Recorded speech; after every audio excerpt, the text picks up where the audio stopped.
பிரபல stunt master Anbariv இயக்கத்தில் கமல்ஹாசனின் 237வது திரைப்படம் கதாநாயகி யார் தெரியுமா வெளியான தகவல். தமிழ் சினிமாவில் அந்த காலம் முதல் இந்த காலம் வரை மக்கள் மனதில் நாயகனாக மட்டுமில்லாமல் பல சகாப்தங்களாக இந்திய சினிமாவில் ஒளிவிளக்காக இருப்பவர்தான் உலகநாயகன் கமல்ஹாசன். அவரது படங்கள் எப்பொழுதும் ரசிகர்களிடையே பிரத்யேக எதிர்பார்ப்பை உருவாக்கி வரும் நிலையில் சமீபத்தில் இவர் நடித்த தக்லைஃப் திரைப்படம் வெளியானது. சிம்பு இணைந்து நடித்த இப்படம் திரையரங்குகளில் கலவையான விமர்சனங்களை சந்தித்தது. கமல்ஹாசனின் நடிப்பு மக்கள் மத்தியில் பெரிதும் பாராட்டுகளை பெற்றன.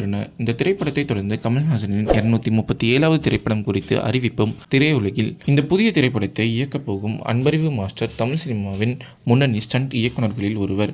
இவர் ஏற்கனவே லியோ, தசரா, சலார், RDX, அயலான் போன்ற பல வெற்றி படங்களின் சண்டை காட்சிகளை அருமையாக இயக்கியிருப்பார். ராஜ்கமல் பிலிம்ஸ் இன்டர்நேஷனல் நிறுவனம் தயாரிக்கும் இந்த படம் மிகப்பெரிய பொருட்செலவில் உருவாக இருக்கிறது. இந்திய சினிமா மட்டுமில்லாமல் சர்வதேச தரத்தில் தயாரிக்கப்படும் இந்த படம் மிகுந்த தொழில்நுட்ப ஆதரவுடன் உருவாகும் என தகவல்கள் வெளியாகியுள்ளன. படப்பிடிப்பு பணியில் விரைவில் துவங்க உள்ளன. இதற்கான முன்னோட்ட வேலைகள் தற்பொழுது ஜார்ஜியா, ஹைதராபாத், சென்னை உள்ளிட்ட இடங்களில் நடந்து வருகிறது. சண்டை காட்சிகளை மையமாக கொண்டு உருவாகும் இப்படம் பிற மொழிகளில் டப்பிங் செய்யப்பட உள்ளது. குறிப்பாக இந்தி, தெலுங்கு, கன்னடம் மற்றும் மலையாளம் ஆகிய மொழிகளில் இப்படம் டப்பிங் செய்யப்பட உள்ளது. இயக்குனர் சுந்தர் சி, மோகன் ராஜா, லோகேஷ் கனகராஜ் உள்ளிட்ட முன்னணி இயக்குநர்களுடன் பணியாற்றிய இவர்களது ஸ்டண்ட் இயக்கம் படங்களுக்கு புதிய உயிர் கொடுத்துள்ளது. எனவே அவரது இயக்கத்தில் வெளியாகியுள்ள முதல் படம் என்பதால் அதிரடி உணர்ச்சி ஸ்டண்ட் புதுமையாக இருக்கும் என எதிர்பார்க்கப்பட்டு வருகிறது. மொத்தத்தில் கமலின் 237வது திரைப்படம் என அழைக்கப்படும் இந்த படம் தமிழ் சினிமா வரலாற்றில் முக்கிய இடத்தை பிடிக்கும் என எதிர்பார்க்கப்பட்டு வருகிறது. இந்த நிலையில் இந்த திரைப்படத்தில் கமல்ஹாசனுடன்